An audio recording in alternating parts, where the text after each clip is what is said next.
Good afternoon. Welcome to Erev Shabbat, Eretz Yisrael, Zohar Kadosh. I'm Avraham Shira, and this is the time when the whole world comes to rest. You feel the air, the noises, the sounds that are coming off the hills, from people's houses, from other villages, from the highways far away. Everything starts to get quieter and quieter and more peaceful as Shabbat approaches. And it makes so much sense after a week of noise, a week of tragedy, a week of terror, a week of sickness, a week of all the things that we all hear about all the time, whether we want to or not. And we turn to the Zohar. And what do we have? Pinchas. Parshat Pinchas, we have this man who stood up in front of the entire community and put a javelin through two people who were committing a sin in front of the elders of the nation.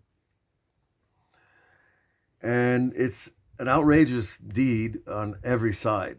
The fact that the head of a tribe, a prince, took a woman from Moab, from the tribe who had sent out a troop of prostitutes to make us fall into idol worship.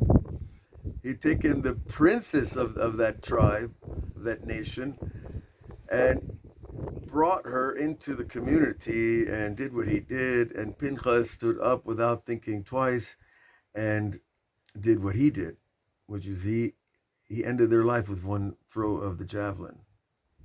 Now, as horrific as this sounds, what does the Zohar say? And the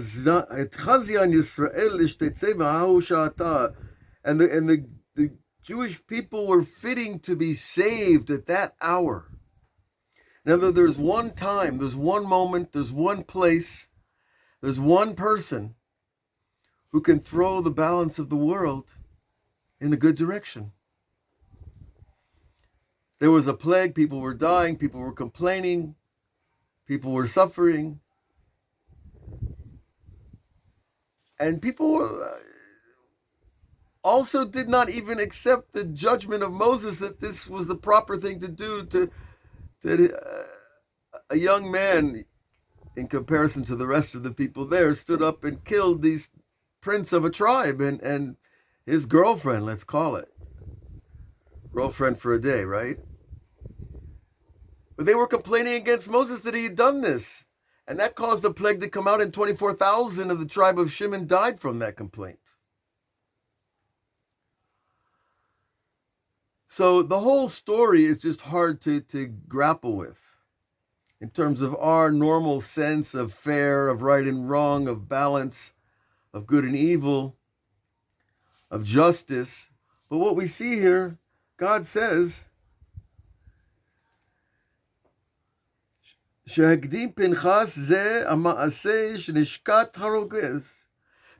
Pinchas came forward first and quieted God's anger. Now, this is even another problem that people have, was the idea of God being angry. We have this infinite, eternal, merciful, loving God, and all of a sudden, he's all upset. He's allowing things to happen all over the camp. We have to understand the divine presence is such a sensitive light that any evil, any impurity, any evil speech, anything that is off the line, the tight rope of holiness, the Shekhinah's borachat. She runs. Elsewhere, the Shekhinah is compared to a deer. You ever see a deer in the forest? You know, you step on a leaf, crack, and the deer is gone.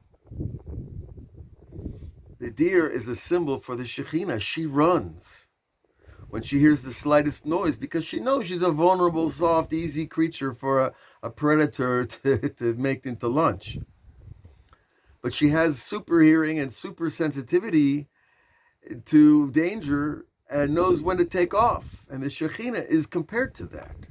The divine presence wants to rest on everybody, including and we're talking Jews, non-Jews, righteous, even the unrighteous, the Jews, the non-Jews, the unrighteous still have a chance every moment to come back to Shekhinah, to the divine presence. Because God is making the world new every minute, and therefore every new minute is a new chance to renew the connection to the holy.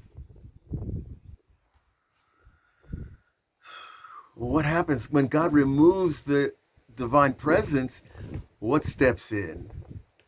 The negative, the kitrug, as it's called in Hebrew, the prosecution, the evil spirit, the Baal Davar. There's 100 names for it.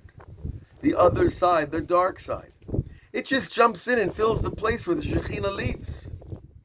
It's not like God's jumping in there to do judgment and revenge on his enemies. That's done automatically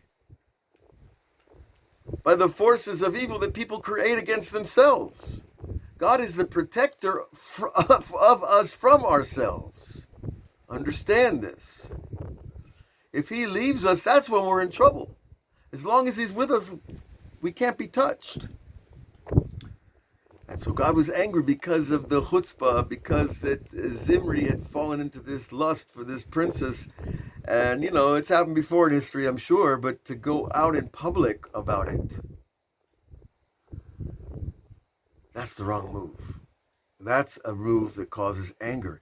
And when Pinchas got up and did what he did, it says shachich in Hebrew. God made God quiet.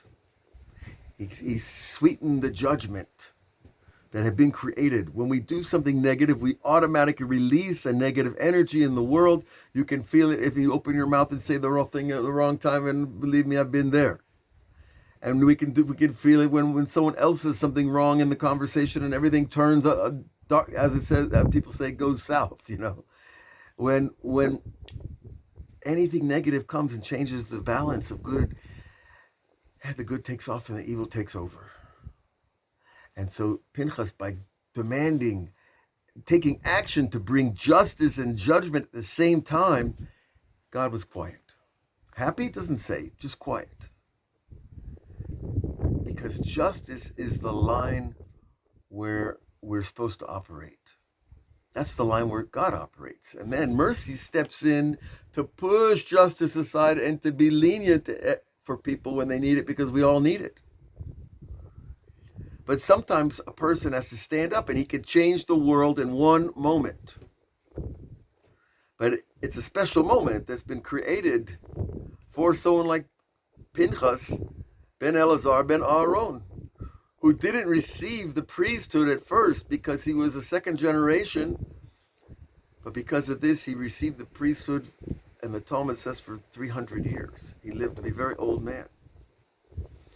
Now, how people can live that long, we've discussed it in other classes, but basically, when you live above time in holiness, then time doesn't affect you. You don't age the same way when you're in holiness. And you see people living a very long time today. They lead the right life, and they live a long time. Because the divine light in the soul, it makes the rest of us buoyant and resistant to illness, resistant to wear and tear, resistant to sadness and depression and all the negative feelings. So when he removed God's anger, he shifted the balance of the situation in Israel, but also in all times and places. In the rest of the world, the balance was restored. And that restoration of balance is the difference between life and death, between happiness and sadness, between holiness and the unholy. So I want to bless all of you to stand up at the right time in the right place and do the right thing, and you can do it, and you can change the balance of the entire creation. Remember it. Believe in yourself, and God will make you into that person. Pinchas didn't wake up that morning thinking he was going to be that guy, but God made him that guy because he was ready to be that guy. Be that person in your own life. Make that right choice. And I got to do it myself like everybody else. So we should all be blessed with that right choice at the right time. Change the world to good, and we're off in the right direction. Have a great Shabbat. We'll see you Saturday night, Zohar, and to continue the glory of this amazing Torah.